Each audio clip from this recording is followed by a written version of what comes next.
I always think that work should be related to the place in some way. It's almost impossible to hang something without it having a relationship with the environment. You want it to relate to the space in some way. It was a very good decision to put the books at the top of the stairs because of the way that opens out into reference points for all the other paintings.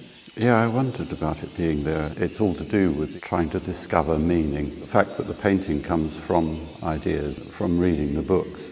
I mean, a lot of the paintings come from literary things, but it's a strange way that it comes about. I was acutely dyslexic when I was a kid, and school was a disaster. And I came from a family where there were no books around. So there was no evidence of any kind of inquiry. Drawing and painting was possible because I couldn't read until I was about 14 or so. So it took a long time, and this language was much more accessible to me. It was like freedom. It became very exciting.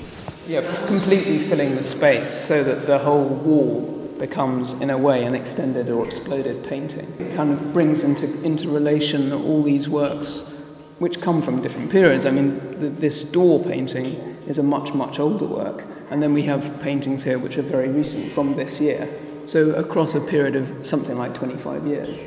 And then you have that reconnection with ideas that are modified by the past in the present, and yet the paintings are continuing. So it's like also one huge painting and all these different paintings. And then that kind of magic aspect, or the language between objects even, or the language of paint and how it speaks to people, but somewhere in this strange arrangement between objects, which you get in ancient still life paintings too. There's this hovering, curious thing that pulls us into paintings or enriches one's experience. And there's this kind of interjection of humour which comes frequently. Mm-hmm. Like you get it with the phrases that you have on the paintings. I mean, the history painting, being so cheerful keeps me going. Yeah. And then this kind of play on ideas about what that might mean in terms of the history of painting, but in terms of your endeavours as a painter.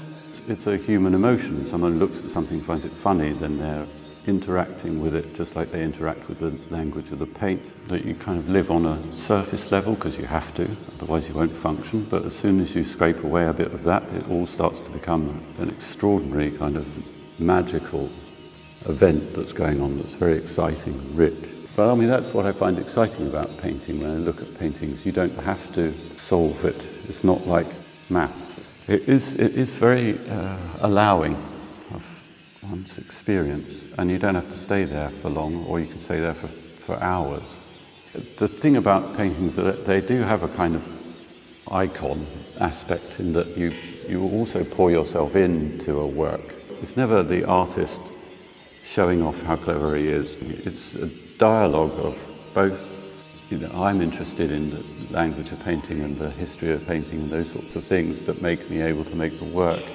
And I talk about it with the viewer. It's like a meeting point where it's as if setting up an ongoing conversation, yeah, so that the viewer goes absolutely away with a conversation with the work and then with the artist. Yeah.